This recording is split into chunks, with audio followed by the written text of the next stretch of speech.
what is it about the theocratic regime in چه چیزی ببینیم که هست که در مورد این رژیم تئوکراتیک در ایران این نبودن آزادی هست، به خاطر اینکه اونها کنترل شدید میکنن و مردم کنترل میشن. و I read a source, I will not say whether it's reliable or not.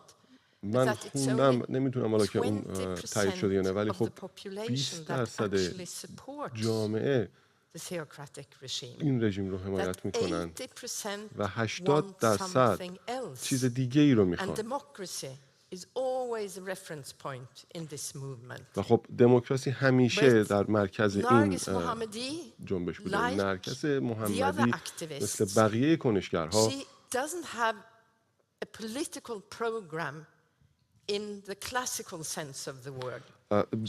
به طور کلاسیک برنامه سیاسی نداره، برنامه‌ای نداره که چگونه جامعه ایرانی بایستی به آینده نگاه بکنه اگر تغییر اتفاق بیفته، ولی یک برنامه‌ای داره. البته من اینجوری میگم در مورد یک جامعه متمدن با این حقوق بشر ابتدایی که از منشور سازمان ملل مشتق میشه، همینطور مسئله حاکمیت قانون و نه اینکه یک رژیم استفاده کنه از این منابع مختلف خودش استفاده بکنه برای رصد کردن و منابع اطلاعی و همینطور اعدام. ایران آمارهای وحشتناکی از این که مردم خودش رو کنترل بکنه به واسطه کشتن میزان زیادی از افراد خودش، و این خیلی سخت هست برای اینکه آمار و ارقام دقیقی رو به دست بیاریم. نقل قول میکنیم که 860 نفر کشته شدن از زمان اعدام شدن از زمان ژانویه 2022 و این یک عدد و رقم و آمار محافظه کارانه هست و اعدام های صورت گرفته و در این زمان و خب البته همه اونها فعالان سیاسی نبودن، ولی خب میزان قابل ملاحظه ای این اتفاق براشون افتاده. همینطور میخوام اشاره داشته باشم به نرگس محمدی falls into a tradition. که این جایزه برای نرگس محمدی مسبوق سابقه هست. خب شما همه شما میدونید که 20 سال پیش شیرین عبادی جایزه صلح نوبل رو دریافت کرد برای فعالیت‌های مشابه، همون گونه که نرگس محمدی این جایزه رو داره دریافت میکنه. میخوام یک داستانی رو برای شما بگم. در اون زمان 20 سال پیش من وکیل جوانی نبودم، البته جوان‌تر بودم و در بار اسوسییشن فعال بودیم و تحت تاثیر قرار گرفتیم از کار وکیل و مبارزه برای سیستم حقوق بشر که اون جایزه رو دریافت کرد. ما می‌خواستیم به نوعی ازش یاد بکنیم و ازش مراتب تشکر رو در واقع به جا بیاریم به خاطر کارهایی که انجام داده و اینجا بودیم و خب و همینطور مسائلی که مورد توجه و تمرکزش بوده. و وقتی من دیدمش این تابستون شیرین رو که متاسفانه وقت نداشتی بیایی، ما دعوتش کردیم که به سمینار بیاد، ولی خب این تبدیل به یک سمینار خیلی مهمی شد که متحول کرد حوزه حقوق کودکان رو در گفتمان قانونی اینجا در نروژ و خیلی من مشتاق بودم و هیجان زده بودم در مورد این. و نرگس محمدی گفته شده که کار میکرده برای شیرین عبادی در حوزه حقوق بشر، با هم همکاری داشتن قبل از سال 2003، ولی نرگس محمدی is a person نرگس محمدی totally in کسی her است که own right. She is not an assistant of خودش Shirin Ebadi. کارها رو انجام میده و like to share with you دستیار that شیرین عبادی after نبوده. we همچنان had میخوام به actually شما بگم که بعد از اینکه ما made the decision تصمیم خودمون رو در of who would receive the مورد prize, we برنده received an جایزه email with a گرفتیم، letter ما ایمیلی دریافت signed by کردیم که 10 امضا شده بود other توسط inmates 10 in the تن Evin از prison, همبندی‌هاش در encouraging زندان us اوین که از to ما give the خواسته prize بودن که to جایزه رو به Nargis نرگس Mohammadi. محمدی بدیم.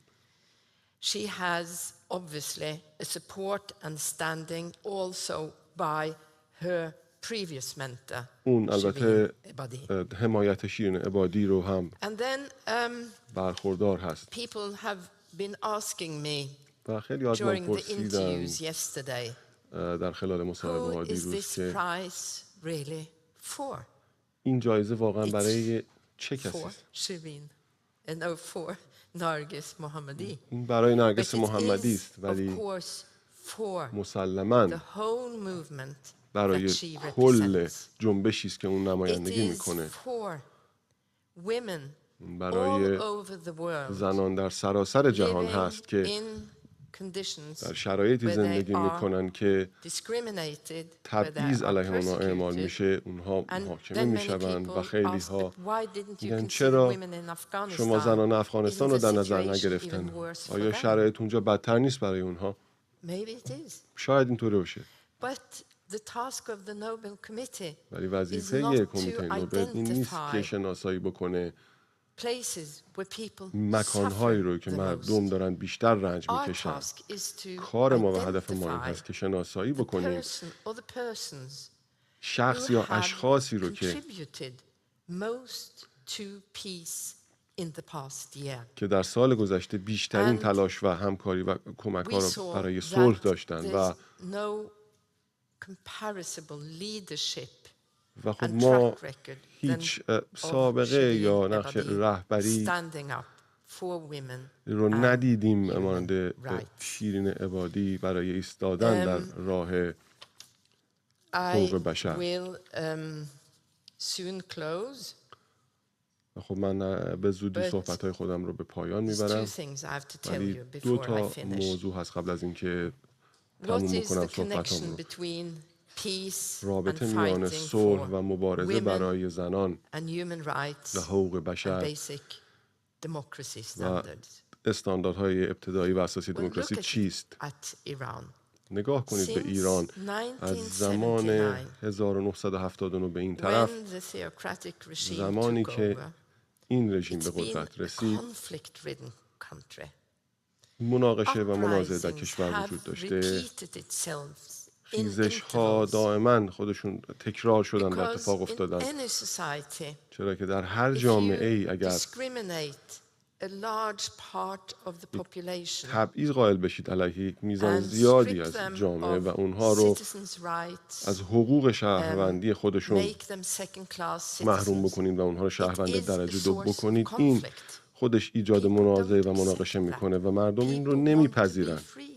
They مردم want to میخوان be liberated. آزاد بشن، اونها It میخوان took 3 Nobel prizes, not زندگی راحت only داشته that, باشن. 3 تا but جایزه that's my نوبل reference رو point. In South Africa and ما 30 داشتیم years در آفریقای before جنوبی در apartheid was abolished. 30 سال قبل از اینکه It آپارتاید took از بین بره. the civil rights movement in the United States, ما جنبش‌های مدنی رو در ایالات متحده برای دهه‌ها داشتیم.